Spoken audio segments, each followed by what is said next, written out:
So what I'm going to do is I'm going to start by having you guys, the three speakers, introduce themselves.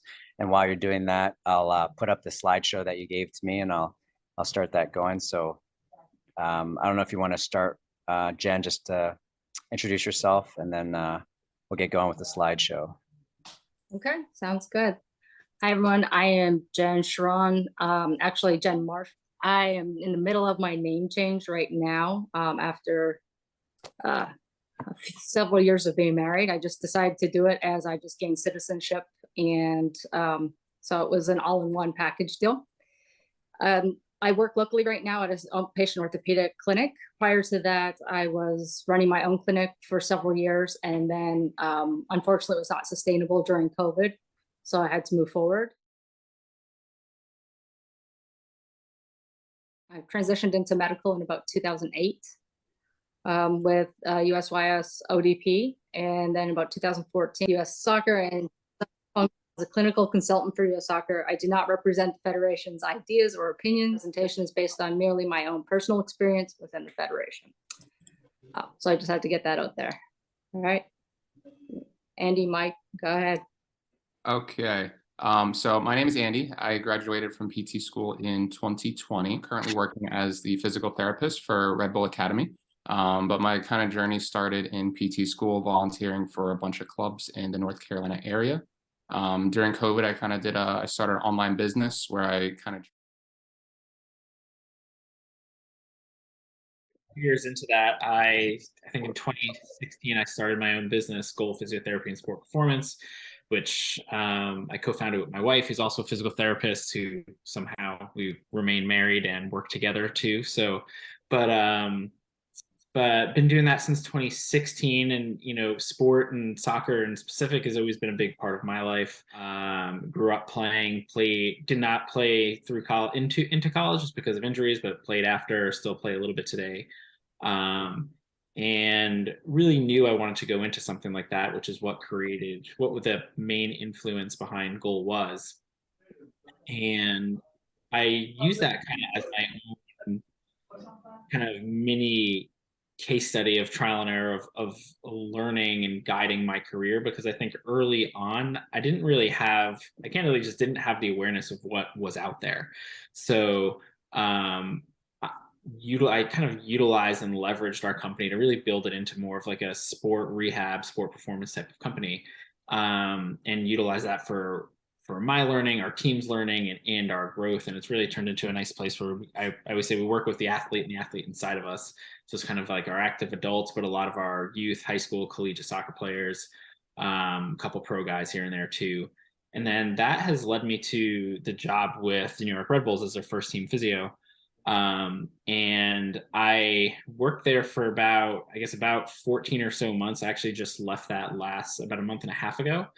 Mainly just because life in professional sports is an around the clock job, and I had loved it and missed so much of it too. But it was a big undertaking to be away from my family as much as and to do it the best I could. And it was just for me, that was just more important to be home with our daughter and my wife a whole lot more. But it's fortunately led to an awesome opportunity to stay with Red Bull, and I do some travel work with what's called their Red Bull Athletic Performance Center. They have one in Santa Monica, one in Austria, and it's where a lot of their Red Bull sponsored athletes go. So whether it's like their cyclists, their skateboarders, surfers, and everything in between. So I'll do a little bit of travel for their camps or certain events or something like that too. But so I kind of get the best of both worlds in that sense. But yeah, so I kind of currently am doing that and still work and manage within Goal and with our team up in Connecticut too. Cool. All right. So Jen, I guess I'll swing it back to you.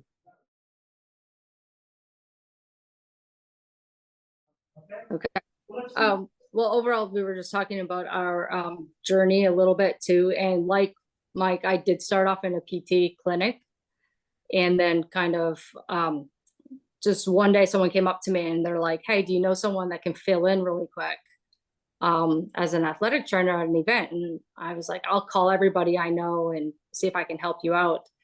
And everyone was saying no. So one day I called my mentor to see if he knew anybody, because he was an ATP team. He had been to the Olympics before, doing coverage for stuff. And he was like, why not you?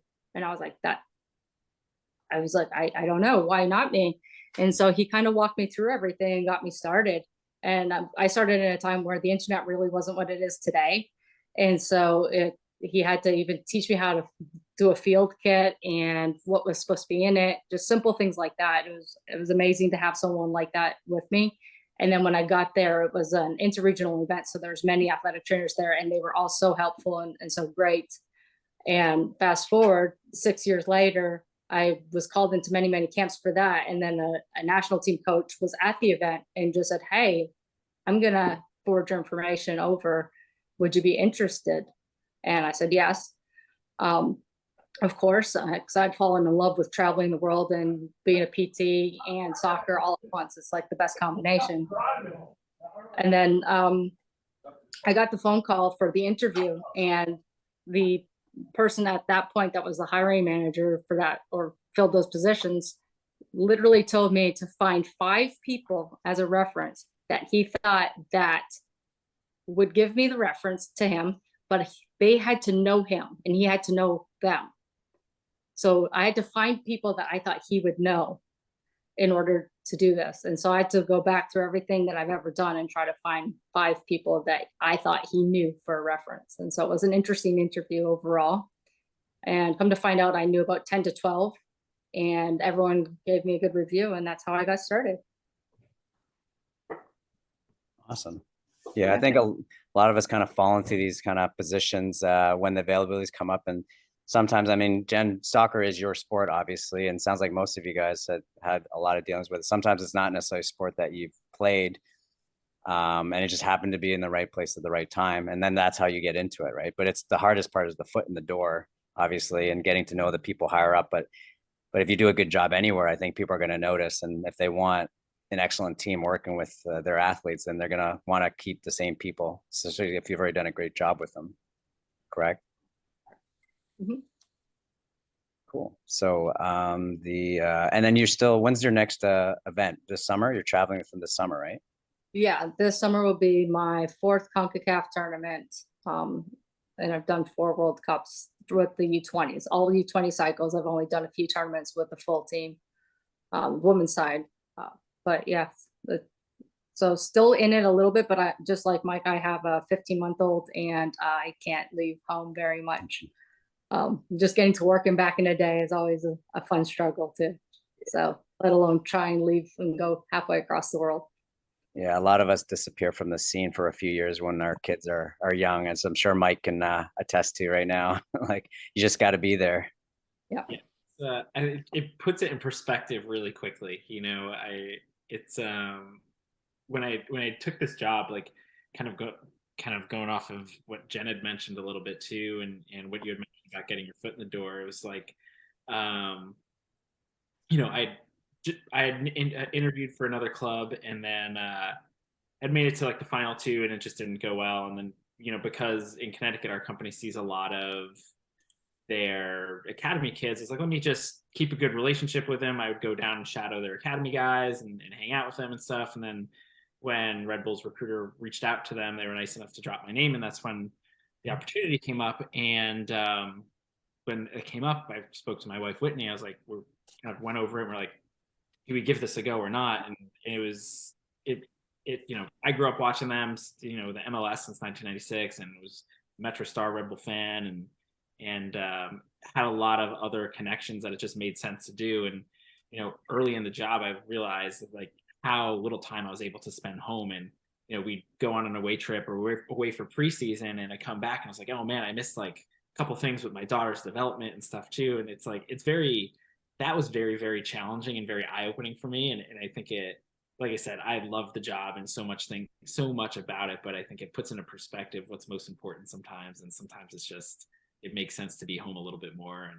And you know, you never regret that. You know, I think I would look back and be like, if I kept that job, I would definitely regret not spending more time home. But I think I'll never look back and be like, oh man, I spent too much time with my family, hopefully.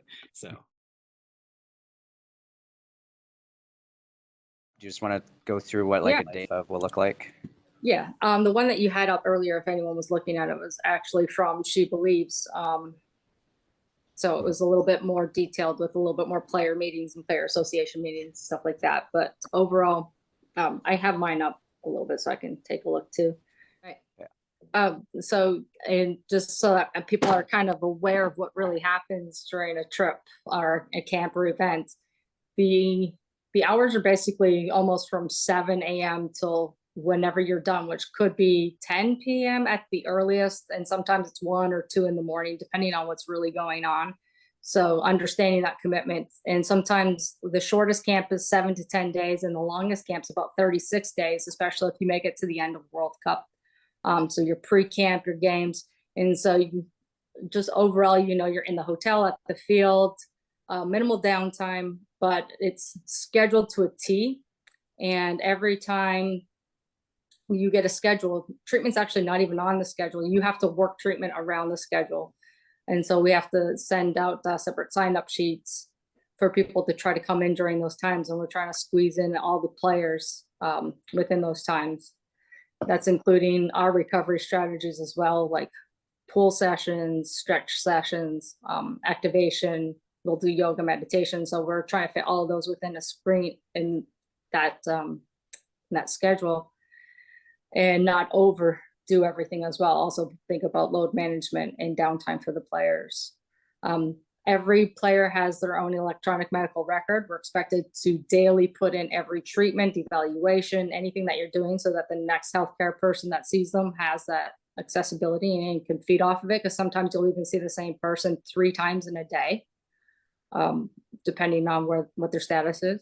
And then at the end of the day, we have a medical meeting, an interdisciplinary meeting with all of the people there, to basically go over players' conditions, availability, load management, or changes to it.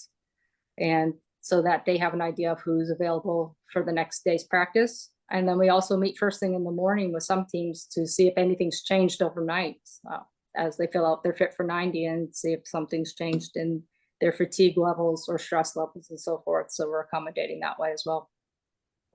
But that's a typical day-to-day for anywhere from 10 to 35 days. And you just go every day nonstop with minimal break. So it can be a lot. Sometimes people only see the games. At least it's only for 2 to 3 weeks, right? Or 4 weeks. Yeah. And So then have you you get a little actually- break for next one. Have you actually worked like the full FIFA Women's World Cup already? No. My opportunity was in 2019, Mhm. and because I was working with the full team then, Mhm. and I worked all the way up until their final games. Mhm. And then they left, and then I worked afterwards. Many great reasons why I was not chosen for that cycle to go at that point. Understandable. Just know my role and support the team in the best decisions that they made. So that's what it was. And just learn from that opportunity and keep moving forward. Yeah, and after you've been around too, like they see that, you obviously know the system, know the athletes. And once they see that you work well in the system, eventually you'll, hopefully you'll get your shot, because I'm assuming that's like most therapists in your position, like that's the ultimate dream, right? To make the World Cup. Yeah, it is in a way. I mean, any soccer player wants to go to a World Cup. But at the same time, like I said, I understand it then, and maybe a different time, different place is a good goal, but definitely with the 1-year-old, that is not a goal.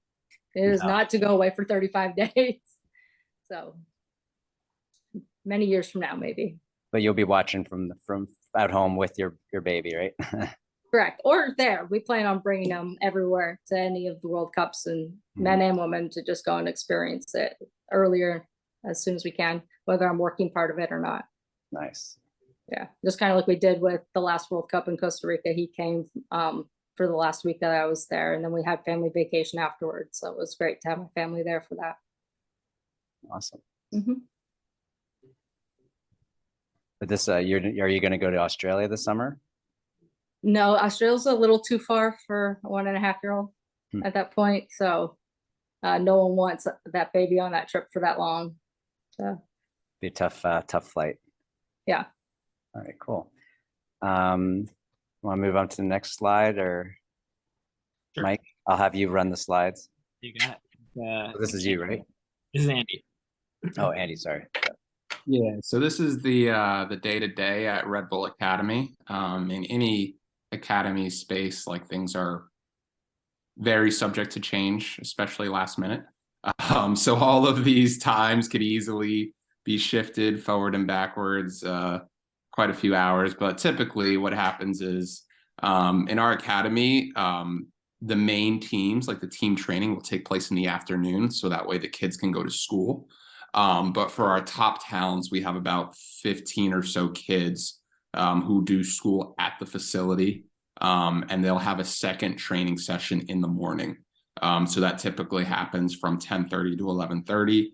Around 11:30, the sports medicine staff will meet up and discuss plans for any kids for that day that need treatment, any updates on long-term injury rehab. That's where we do our status reports to send out to the coaches. We take care of all that stuff kind of then. Afterwards, we have lunch. And then after that, it's various meetings being pulled aside by coaches, talking to players for about an hour, hour and a half, and prepping for rehab. So if we're doing any on-field rehab, we can set that up. If we need to, review some literature or plan out some long-term rehabs, we can do that during that time. And kind of unique to the academy system is the amount of trialists that we'll get, so guest players. And at Red Bull, we're doing a new initiative where every single trialist and or guest player will have a complete fitness and medical screening as part of their visit for that day. So that takes quite a lot of time. We'll do force plate testing, we'll do jump testing, speed, acceleration, change of direction, as well as some metrics to predict their final adult height and where they're at in their peak height velocity. So that's a lot to squeeze into 1 hour, especially sometimes we have like 10, 15 trialists for one day. But we try and get it done. Around 3:30, that's when we'll have an activation period for any players that are able to come to training early.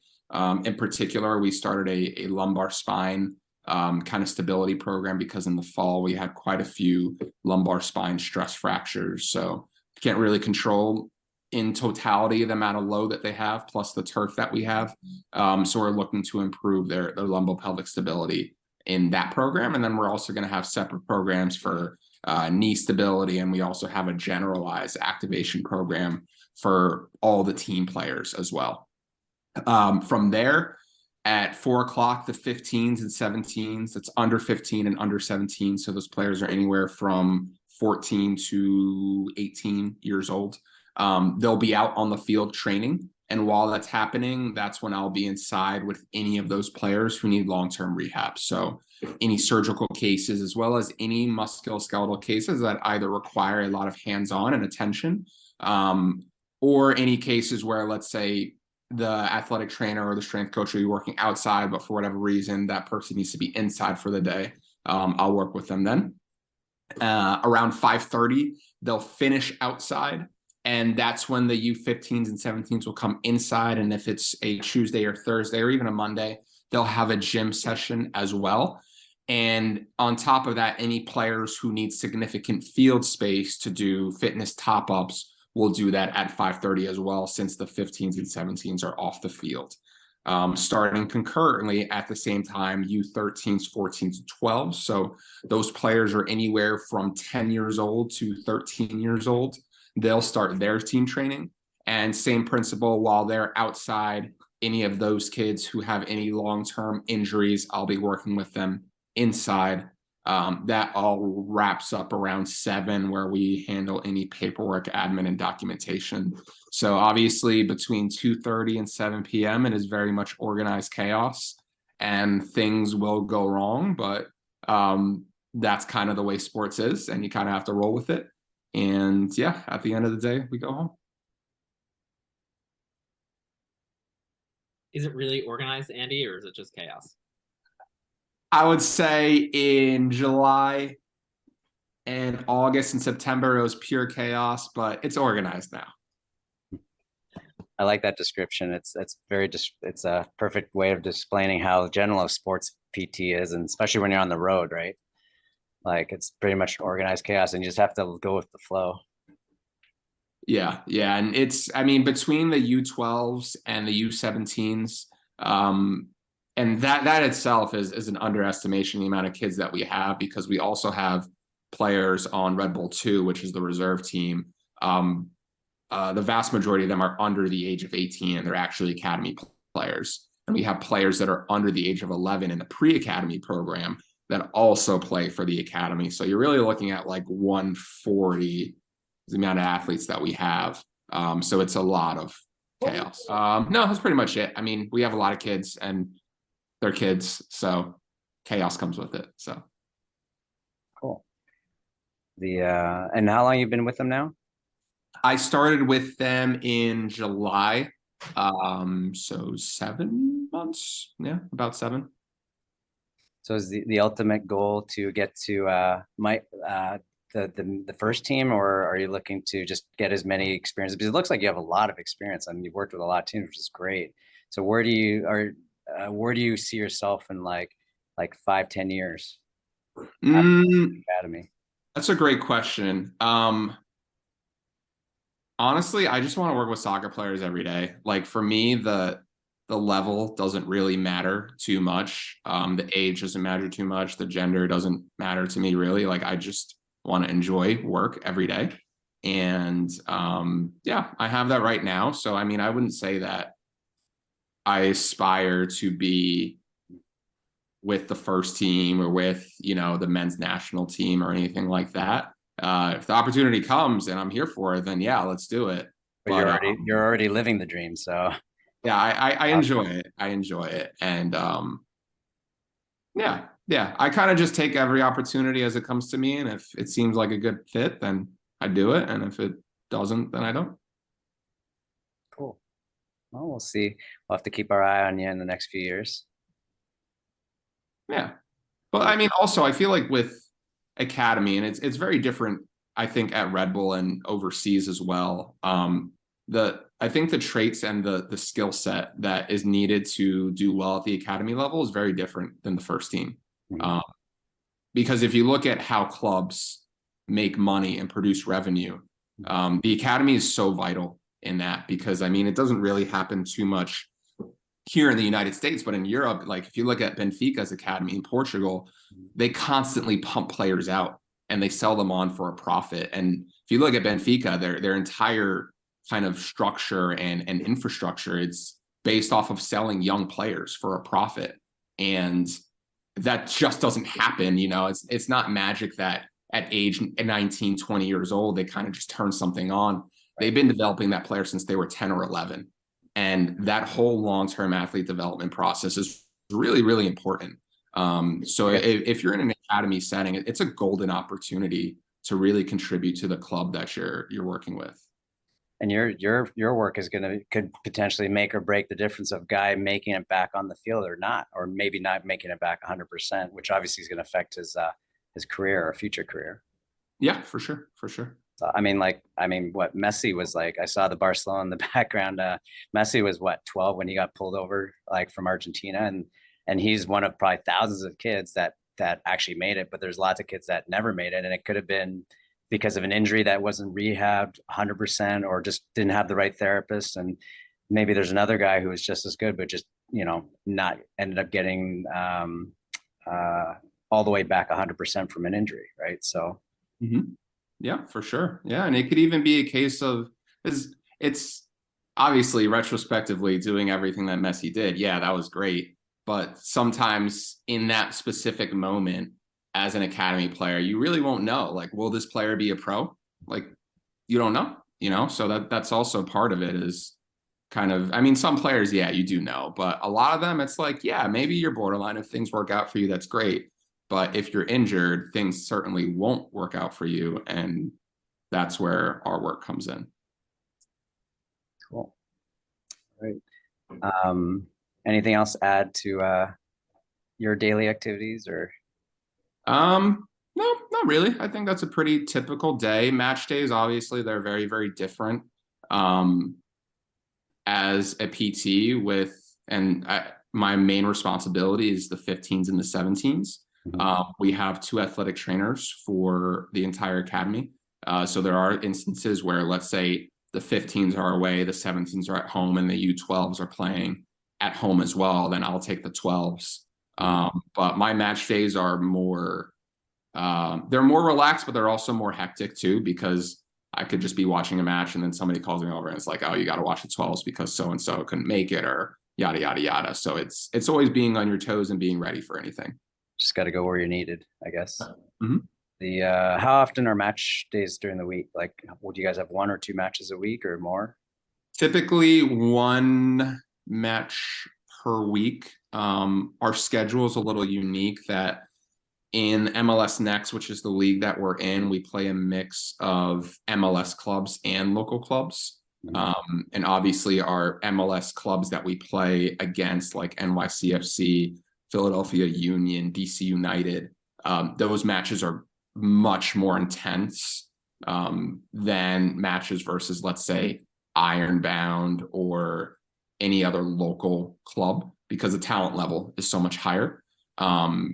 Sometimes we play 1 match a weekend, but for example, the U15s and 17s are going in a tournament where they're going to play 1, 2, 3, 4, 5, 6, 7 matches in 9 days against the best clubs in the world. Like our U15s are going to be playing Chelsea.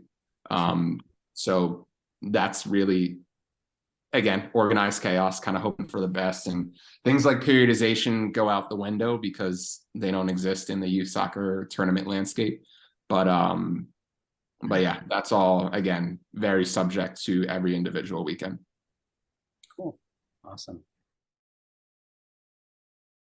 There we go. Okay.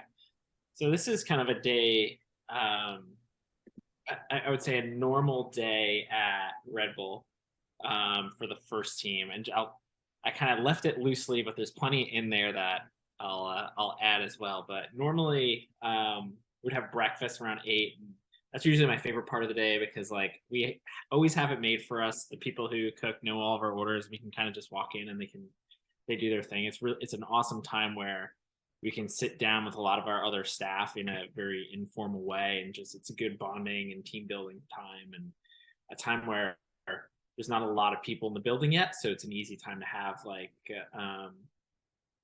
have some discussions, or just get to spend some time with everybody before the chaos or organized chaos begins. We get a small window for that, and then we usually have our medical meetings or combined medical performance meetings where we have our PTs, our ATs, our head of medical and performance, and our strength and conditioning coaches all in either one room, or we'll have some separate meetings. And then if we have to talk on some certain points for integration with some players, we will too. Those are usually times where either myself or the head AT will be talking about just players' current status and what they can do or what they may not be able to do outside of rehab. So if someone is, either just doing on-field rehab, we can kind of go over the constraints of how much they can or can't do, or if they're just fully out, what they'd be doing just in the gym, and kind of making sure everybody's on the same page. If anybody disagrees, we have a great discussion about it and problem solve things together. And I think that's one of the strengths that we had last year, is we were all like, there were times where people had differing opinions, but when players started arriving and training started, we were all on the same page moving forward that day. And so we had a very good kind of culture in that perspective from that sense. But we'd usually do that for 30 minutes to an hour, depending on how any issues that came up. Sometimes we're fortunate, we have, you have 1-2 injuries on a team, and then sometimes things get a little messier, and you have a handful of injuries in one match, and that makes weeks much busier. But players usually start arriving around 9:30, and that's when they're ready for any sort of pre-training treatment, any activation work, movement prep, stuff like that. Training usually starts at 11. Usually it looks really nice where we have an hour and a half to work with about 25 to 26 players. But typically what happens is there's always an unannounced film session that goes in the middle of that. And every plan we had for that 90 minutes is completely thrown out the door, to the point where you could almost count on it. But, as an eternal optimist, I'm always hopeful that sometimes those film sessions won't happen, or will happen later in the day, that it actually gives us the time we need to work with players beforehand. But not always the case. But when training starts, usually at around 11, that's when players who are in full training, modified training, and on-field rehab will go out on the field. Similar to what Andy mentioned, I usually stay inside with the players who are fully out and manage. That's going to be more of like the acute early phases of rehab. And then if that's relatively quiet and they need more people to help with on-field rehab or position-specific rehab, usually I'll contribute to that as well when the opportunity allows to.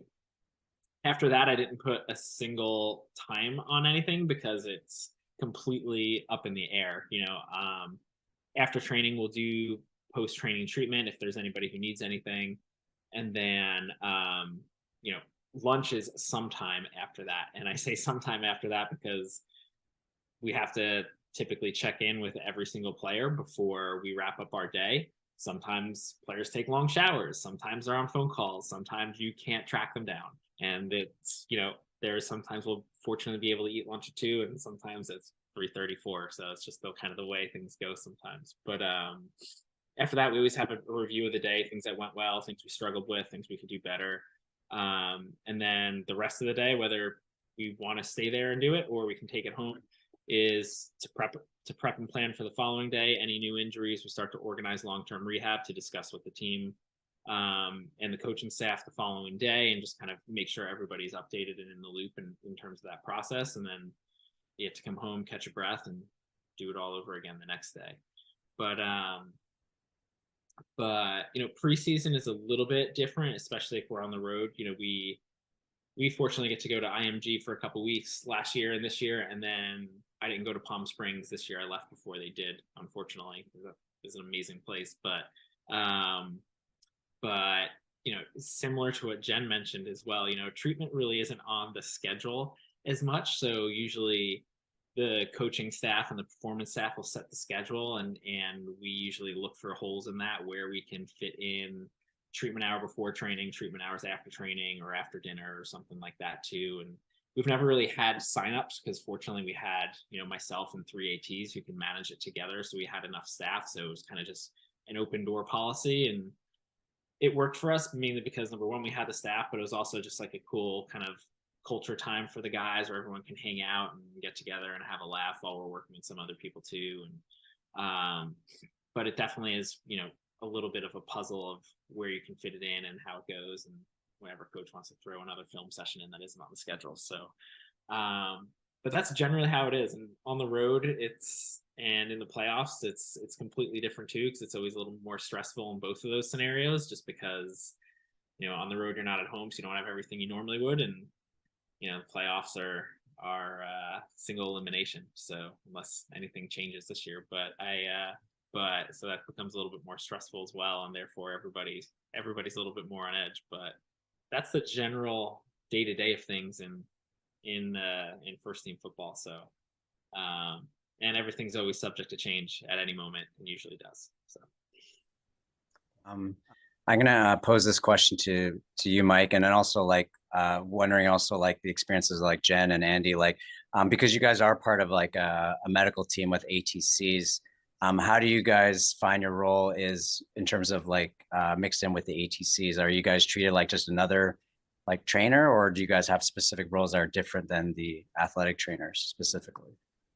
I'll just speak to my experience on that, but I would think every scenario is probably a little bit different, and it depends on the skill sets of both your physios and your ATs.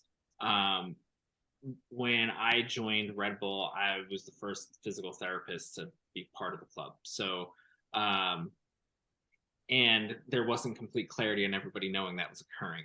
So, I think when that happened, it was a little bit of uncertainty from everybody else about where my role fell.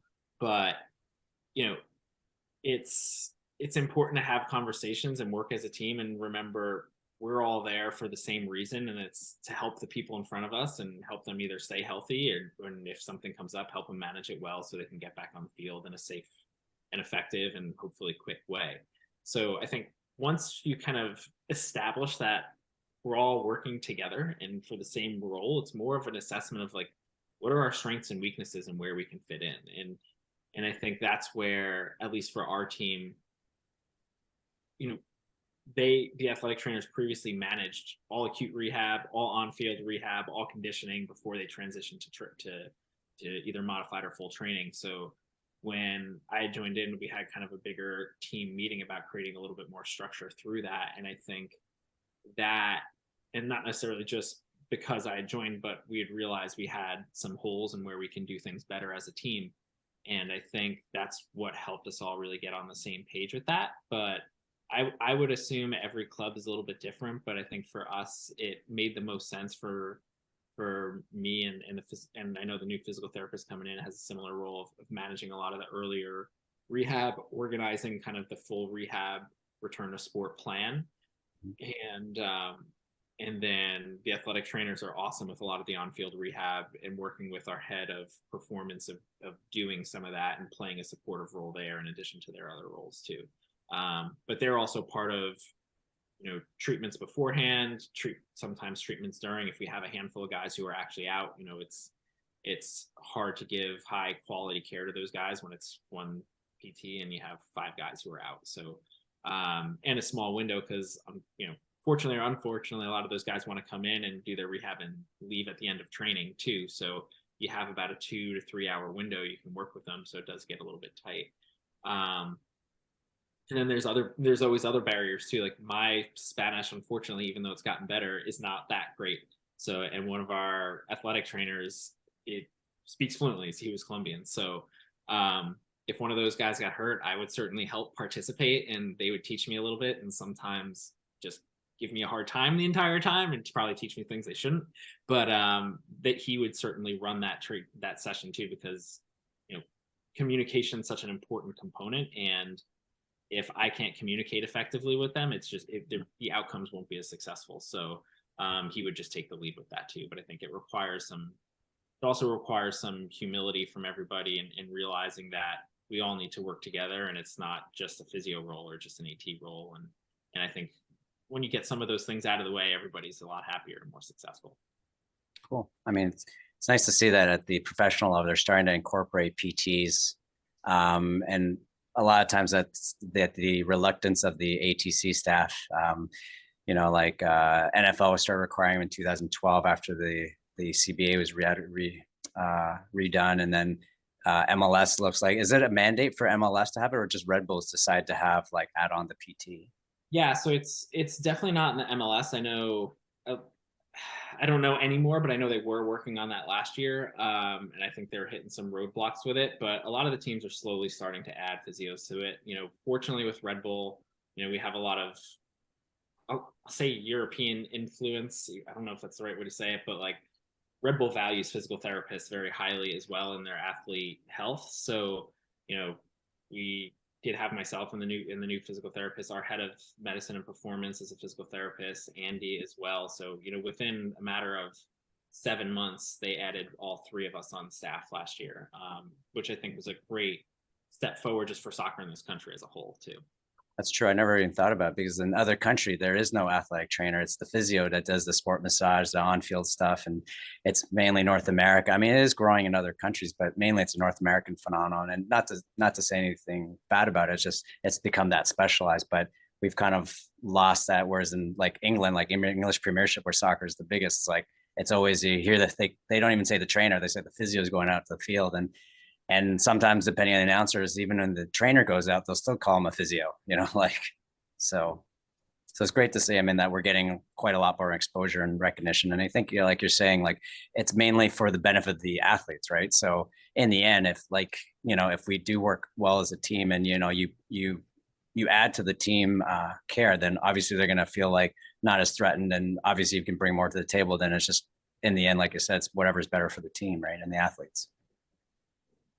Jen, did you have any comments on that with your experience? Yeah, Mike hit it on the nose when he said that it has to do with the skill set as well, because actually when I first started with US Soccer, they only had one AT and or PT there, and you did everything.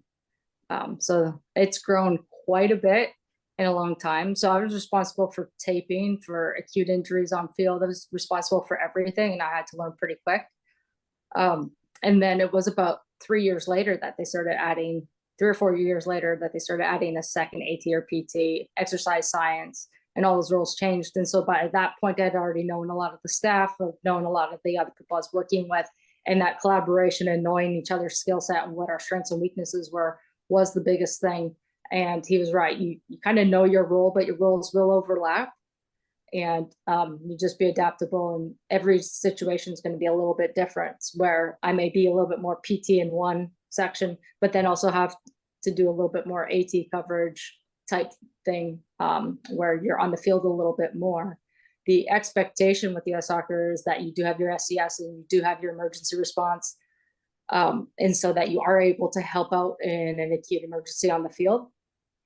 But also in the higher levels with the senior team, as a PT, you are doing more of a PT long-term rehab positioning. Your position during a game is in the stands or up in the medical box as a medical eye. And you're doing a different role completely as if I was with a youth team and there's only 1 or 2 of us there. And everything has to be a little bit adaptable and depending on your skill set. So we are expected to be able to do a little bit of both. I should be able to help tape all the players before a game, and be ready. Know as much as I can.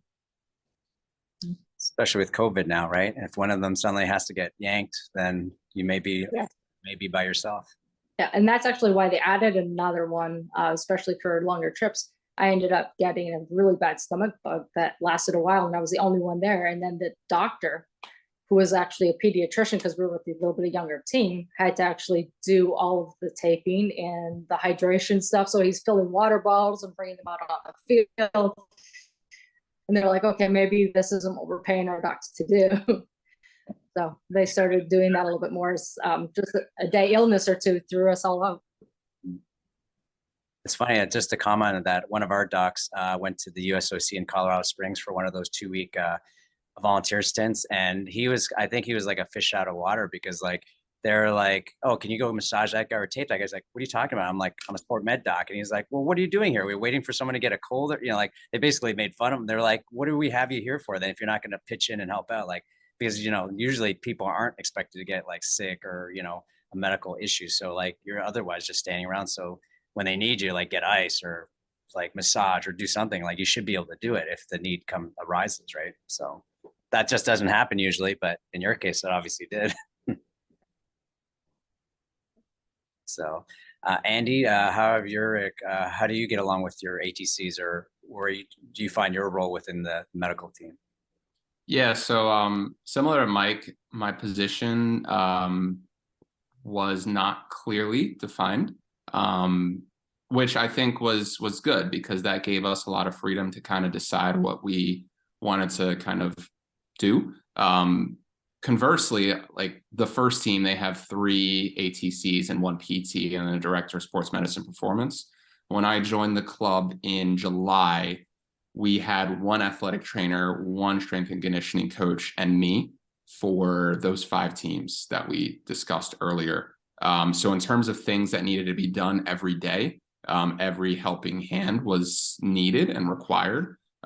So there wasn't really an issue of finding kind of things to do, because there was a lot that had to be done. I would say now in total, now we've had a little bit more help, and we're looking to add even more. Previously, I was doing a lot more strength and conditioning work, working with our fitness coaches to run the gym sessions as well. And we're about to add help in that department. So that should be a little bit better. And now I'm kind of focusing on more of the long-term athlete development. So tracking players' growth as they go through the growth and maturation process, working with coaches to make long-term development plans for players who really need it in certain areas. And a lot of the others on staff are very focused on what do we need for today? What do we need for this week to win on the weekend? Versus my role is a little bit, what does your health and fitness look like in 2 to 3 years from now? Because both perspectives are really important, right? If you're not playing every weekend and you're not looking forward to that big match or that big tournament, then you're not going to go far in the world of youth soccer. But conversely, as the weeks go on and on and on, some of the things that need to be addressed need to happen, and they need to be scheduled. So I'm kind of helping with that. And yeah, I would say we have a really good vibe, really good communication. We chat multiple times per day, even per hour. And yeah, It sounds pretty awesome. And given your background, that's probably exactly where you want to be, because you get to do a little bit of everything. You're not just, okay, you're only doing the PT part, you're doing the athletic training part, you're doing the sports and conditioning or strength and conditioning. Like some of the residency people I've talked to, like talk about, like obviously you're supposed to get exposure to on-field stuff, but then a lot of the major on-field stuff is always relegated to the PT or sorry, the ATC. So like, even though you get to help out, you're never like the lead person, or like usually there's enough ATCs to tape, so you don't really get to do as much taping. But in your case, it sounds like they just need you everywhere, so you're going to be doing everything every day. Yeah, it is a whirlwind every day, but you just have to be, confident in your abilities, but cognizant of your limits too. And like, I mean, there are situations where like they're like, "Hey, can you help out with this?" And I kind of have to say, well, I can, but at the same time, if I help with this tax, that means this person doesn't get long-term rehab for the day. Are we okay with that? And sometimes the answer is yes, and other times the answer is actually, you know what, we'll find another solution. Please work with that person instead. So every day it's kind of a mixed bag. Cool. All right. So whose team? This is Jen's team, like one of the USA soccer teams, I guess. You want to talk a little bit about this slide and what? I wanted to pick. Yeah, we kind of, when I first started to me and then growing over the time. And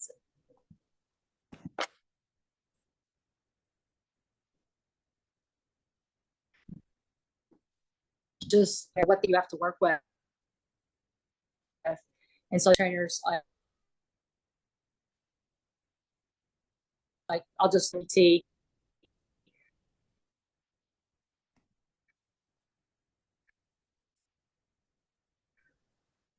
in analysis, re-massage therapist, and video analysis, first mentality.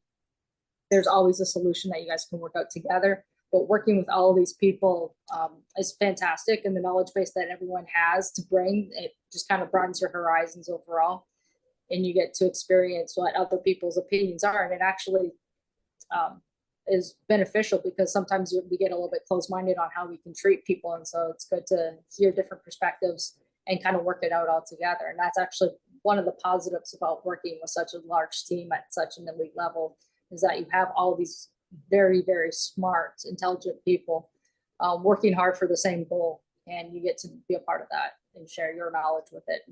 As Andy said, really stay strong in what you are and what you believe, but know your role at the same time.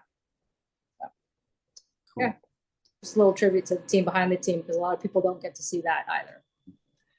Do for team selection, like I said, let's say your goal is to like do the women's national at like the World Cup. What does that take? Like, does it take like obviously working with the national team at certain points, but like who ultimately makes that decision? Is it the coach? Is it the medical director? Is it like, like who decides on team assignments to allow you to work your way through the ranks? It's a combination of people. So it's recommendations from other head staff, even from the youth programming.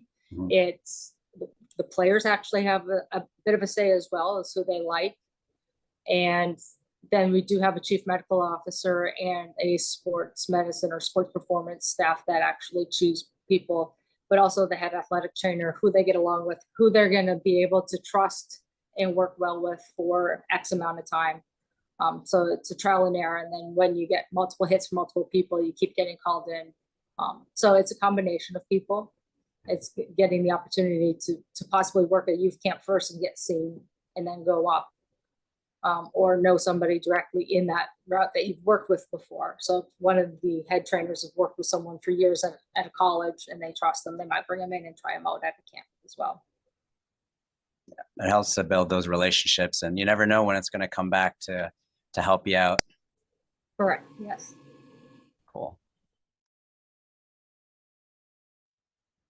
And yeah, I think that academy, the priority really isn't there, and the academy, especially when it comes to medical, doesn't have a voice in more bigger and like the bigger rooms in the club.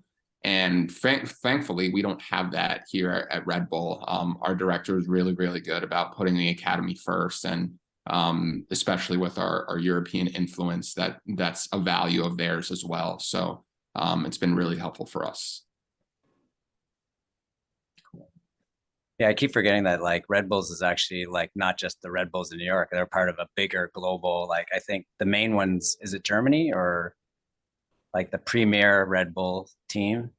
Yeah, so we have 4 clubs: New York, Bragantino in Brazil, Salzburg in Austria, and then Leipzig in Germany. And Leipzig, which competes in the Bundesliga, is definitely the highest in terms of player quality, probably right up there with Salzburg. And I believe Red Bull is kind of located and based out of there. One of the APCs, the Athlete Performance Centers that Mike was speaking about earlier, they have a headquarters there as well. So between Salzburg and Leipzig, a lot of the bigger things happen. It's cool. Which means that there's obviously a lot of, which is in a good way, like European influence. And then also, I think you guys do player trades amongst the Red Bulls teams, right? It's a little bit more free flowing. Yeah. And even with the academy kids as well. So every preseason, Red Bull will put together a tournament, and it'll be 4 groups, and each group will be headed by one of the Red Bull clubs. So Leipzig, Salzburg, New York, and Bragantino. And they'll invite whoever they want as almost like an invitational event. So it's really cool. And players, they're able to go on trial if we have a player who exceeds really well in the New York club system, and they happen to have an EU permit or visa or passport. It's like, okay, if you really want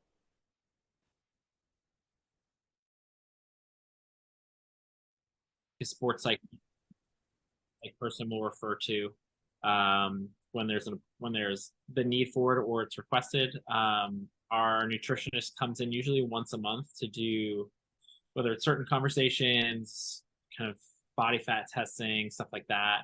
And then our chiro is usually there once or twice a week as well. But yeah, this is kind of at least the first team overlay of the team behind the team, and yeah, Andy had enough nice things to say about our head of soccer medicine, so I won't say anything nice about him. So yeah, that's kind of that. Cool. So is that the last slide, or is there a couple? I think there's a couple more, right? Yeah. The main thing was just any other pearls encouragement or open questions or whatever you want to do. Mm-hmm. So being in the teams that you guys all work for, like how important, I think Jen was saying, like for USA Soccer, they generally want to have the PT have their SCS, but do you guys find that they MLS or the Red Bulls know to like value that credential, or do they are they looking more and more at like other stuff? Like I think Mike, you have your OCS as well, right? So do they, I mean, they obviously want you to have experience, but are there specific credentials that they look for when they hire? Yeah, I think it probably depends on who you ask at the club. I'm sure our sporting director would say I'd like to hire one person who's a PT AT to save on salary, but that's what a sporting director probably should say. But no, I don't think there's a specific requirement they're looking for. I think PT and you have your experience there, you're probably in a good spot. Sorry, my feed keeps cutting out. That's cool. Let's see. Andy, do you have any comments that are Jen? I think you mentioned the SCS, but is that pretty much a minimum requirement for everybody who works with USA Soccer in terms of the PT position? I believe so. The last time they posted for the full-time job, it's highly recommended. That's about it, but the experience is primary. You have some experience with high-level athletes before you get in. But other than that, they don't really require anything else. Well, I take that back. Some of it is that they would would like if they have some research as well, if they're involved in research. So that's another part that they're looking at as well as they move into their next chapter of wanting to develop their own research base. Wow, that's going to be a tough one. Having research and the on-field experience. It's hard enough getting both, or like the on-field experience. The Mike, a question for you. Like you mentioned the like as a manager, they would probably preferred, like they used to have like a PT ATC. There's like, okay, we got a PT already, but we're going to pay them like an ATC. Like without giving any specific numbers, like do they pay like at least like more average PT versus like average ATC kind of salaries? Because I know in some places, like even if you're hired as a PT, they'll if they hire you as a PT ATC, they're going to pay you the AT salary, right? So I think that can be a complex question. I would say, I think not without getting on a tangent, when they pay you what you're worth, it's really what you accept. So if the PT accepts the AT salary, I think that's also on the PT on that standpoint. I mean, I know a lot of people want to get to that level too, but I think there's a level of sacrifice that you maybe should or shouldn't do in that perspective. But I think there's a lot of variety around the league. They do like a yearly questionnaire to all the PTs, EATs, and we only see our PT information, but about everything from salary to what your roles are, to what your credentialing is and your experience and how long you've been in the league and such. So you don't see who makes what specifically, but you see the whole range. And, there's a huge disparity from market to market. New York versus Minnesota is going to be very different. And then some clubs are just generally run a tighter budget than others too. So I think it depends, so I think it may or may not be the degree itself that someone tries to pay you up or down to, but more of they're probably a little bit more complex than that, whether it's the market or just the club in general too. it probably does depend on, like you said, like the club and like the managing. And I had a former coworker who worked for Toronto FC. This must have been over 10 years ago. And as a massage therapist, he'd done enough experience, so he expects to get paid, but they were just stiffing him. He's like, dude, man, where's my money? And he's like, oh, you should be happy just being part of like a pro team. And he's like, no, I want to get paid. It's like, because they almost try to like pawn that off. It's like, you should be happy. This, you could use it on your like resume, but he had worked for so many years already, like 20 years. He's like, I don't need the experience. And if you want the best person, you're going to have to pay like some salary. And so with some places too, like someone will take it. So they're fine with that. And they may not value a specific person as much or versus just fulfilling a role. And maybe that's the case. And, for them, that's fine. And for others, they may feel different, so. All right. I know it's getting a little late. Do you want to just go on to the next slide? I think. Is that the last one? All right. So we're getting near the end. Anything else? Anybody or our participants, any questions you guys had for our three speakers?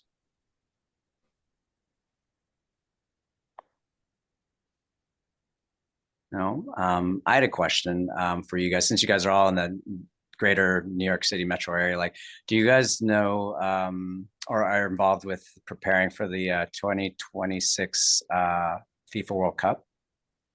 Like there's no direct relationship with the Red Bulls club or USA Soccer is obviously probably involved, but anything like to a certain extent, yeah.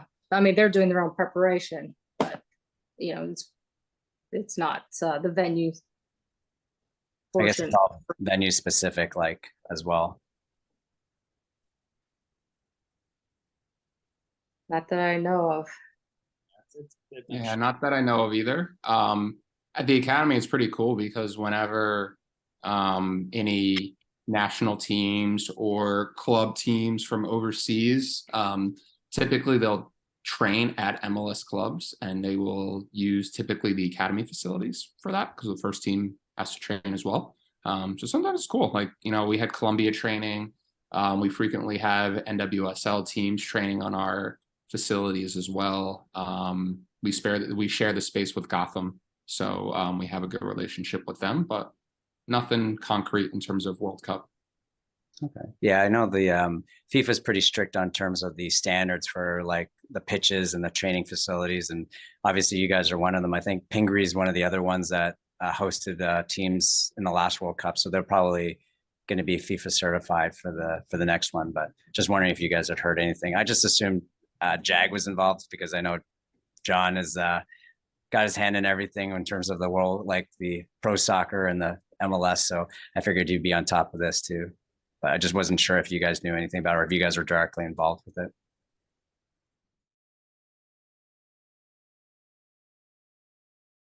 The other question I had was also for and I was going to get Ryan to talk about it, but what do you guys think about the FIFA Sports Medicine certification that they have? I guess it's just an online certification, but what are your thoughts on it? And do the teams that you guys work with, how do they hold that credential?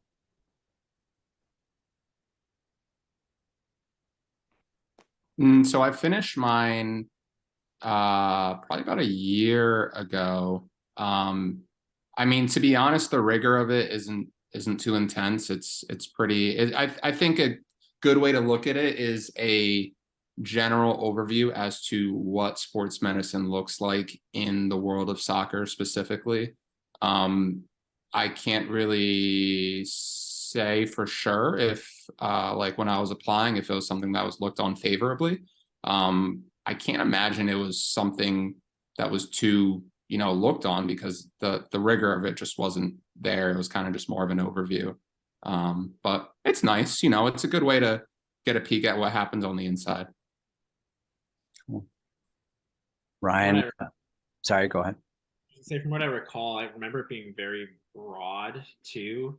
So it may not be as in depth as someone needs, but if you're going through that and you realize, oh man, I really don't know a ton about, with frank injuries or fifth met fractures, like it might pull out some holes in your comfort in certain things that you may have to maybe worth diving deeper into.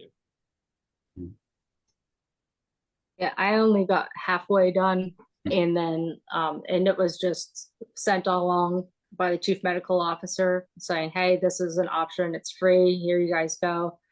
But it was not a requirement or highly recommended or anything like that. And I agree with them. It is more of a general overview of everything. It's a good refresher of certain things, and it's good to go back and look at some.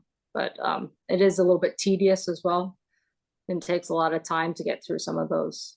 So yeah, I mean, I wanted to at least look at it before I spoke to you guys, and I just did the stress fracture section, and it was like 13 slides. It's just going on forever. And it's like, all right, I've read all this stuff before. So like Andy was saying, I think it is a good overview, and I think it'd be good for just anybody who's interested in sports just to get to know like the stuff you should know. But I just wasn't sure if it was one of those things, like the FIFA name behind it makes it sound like, oh, it's going to be like huge endeavor, or like it's going to be really valued or whatnot. But I think it's got good pictures, got good speakers and stuff. So but I would agree, it's like a good overview of all of the stuff. I was gonna have Ryan talk a little bit about it. Ryan just did it like a month or two ago. Ryan, you're still on the call? Yep. All right. What are your thoughts and feelings about that certification? I mean, I would agree with what everyone else said. I think it's pretty general, but I feel like someone from the outside in can take a lot of I think there's some good information on there that really highlights different parts of sports medicine from like a sports physio standpoint, working with different teams, the emergency, I have it up here, team care, lower limb. It has, has good information. And I think a lot of the research is, up to date, evidence-based. So Cool. It just takes a long time to get through. Yeah, like I said, started it, but I'll see when I'm going to actually finish it. If I have, I think it took me like 5 weeks to get through it slowly. I also wasn't rushing through it. On that note, just before we wrap up, anything else you, Mike, Jen, Andy, you guys want to add to it? Any takeaways that you guys want us to have from your little talk, which was great? I thought like all your experience was awesome. I'm sure we could talk for way more time, but just to wrap things up in the next few minutes, was there any takeaways that you wanted our listeners to go home with? I think for me, one of the biggest things that I like to tell people is just like the pearls of wisdom there is just be comfortable being uncomfortable. Because every day you walk into a scenario or a camp or an event, and your role may completely change. Different players, different staff, different interdisciplinary team, and you just have to figure out what your role is right away and be comfortable being uncomfortable in that role. Like, you have to adapt, you have to be ready. And when you're in that situation, you're always learning. And that's the best part. It's just kind of being adaptable and enjoying the journey and being ready for anything at any time. That's it. That was my little pearl of wisdom. Cool. I think to kind of build off of that too, I'd say, work on becoming a specialist in being a generalist. So, you may have your role as a physical therapist, but, you might be running a strength and conditioning session because your performance staff is on the field, or you might be doing on-field work because someone has a stomach bug, so or you might be doing 10,000 COVID tests over the past year, who knows? So, your role is so vast, so you have to be ready for anything. But I think when you prepare very broadly and you have exposure to certain things, you can at least also speak that language to the performance staff or your coaching staff or a COVID lab for that matter. So I think that would probably be my biggest pearl of just go deep where you need to, but go broad in terms of all that is encompassing working in pro sports. Cool. Andy? So I think it's important, take every opportunity that comes your way and just show up every day, and good things will happen. Cool. I think like Andy said earlier, like when they come to you and say, hey, can you help out with this or that? I think one of the things I tell people about is like the 3 A's of sports medicine. And the first one being availability. Like, if you're not available when they need you, then that's one way to get like taken off a list or consideration for working with teams or whatnot. So like when they go to Andy, like you were saying, like, hey, can you do this and that? Like, if you said, I'm too busy, I'm going to be doing something else, then chances are they're not going to ask you again next time. So I think for most teams, and you guys can weigh in on it, it's like most important thing is like you're willing to help out when they need you. Like, there's no putting it off, or it's like, oh, it's a little late, the guy comes in for treatment at 10 o'clock. It's like you just do whatever you can to help the team. And when you do it enough, they notice it, and then they start relying on you. But as soon as you start prioritizing other things, and even if it's reasonable, then people are going to look elsewhere to people who are available. So I think the availability thing, or willing to like just step in when they need you, is like one of the most important things. Like, yeah, you referred to, Andy.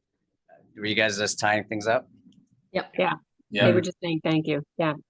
Thank you so much, guys. Sorry if I missed the final 4 wells, but I'll probably touch base with you guys again. And then for you guys who are watching, all the speakers have offered to have their emails in case you guys had extra questions or additional information you guys wanted. So I'll make that available after the webinar or the Zoom call.